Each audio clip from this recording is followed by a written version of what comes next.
రూ. 2000 నోట్లు విడుదలైనప్పటి నుంచి సరిపడా చిల్లర లేక దేశంలో కరెన్సీ కష్టాలు ఎక్కువైపోయిన నేపథ్యంలో భారత రిజర్వ్ బ్యాంక్ ముద్రించడం నిలిపివేసింది.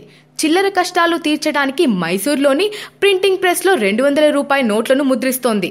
కొత్తగా ముద్రితమవుతున్న ఈ 200 నోట్లను వచ్చే నెల నుంచి విడుదల చేయాలని ఆర్బీఐ భావిస్తుంది. దీంతో పాటు రూ. 100, రూ.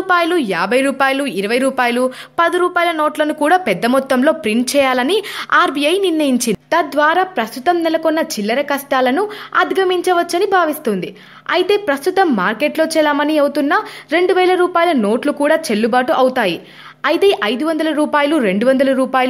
100 వంటి తక్కువ విలువ ఉన్న కరెన్సీ నోట్లు సరిపడా అందుబాటులోకి వచ్చాక రూ. 2000 నోట్లను ఉపసంహరించుకునే అవకాశాలున్నాయని తెలియజేశారు. మిగతా కరెన్సీ నోట్లు అందుబాటులోకి వచ్చేసరికి పెద్ద విలువ కలిగిన 2000 నోట్లు బ్యాంకుల్లో డిపాజిట్ చేయడం పూర్తవుతుందని, ఆ తర్వాత వాటి చెలామణి నిలిపేయవచ్చని తెలుస్తుంది. అయితే ప్రస్తుతం రూ. 2000 నోట్లు ప్రింటింగ్ ఆగిపోయింది. కానీ అవి చెల్లుతాయని ఆందోళన చెందాల్సిన అవసరం లేదని ఆర్బీఐ అధికారులు తెలిపారు. ఈ వీడియో మీకు నచ్చినట్టయితే లైక్ చేయండి, షేర్ చేయండి. Please subscribe our channel future films.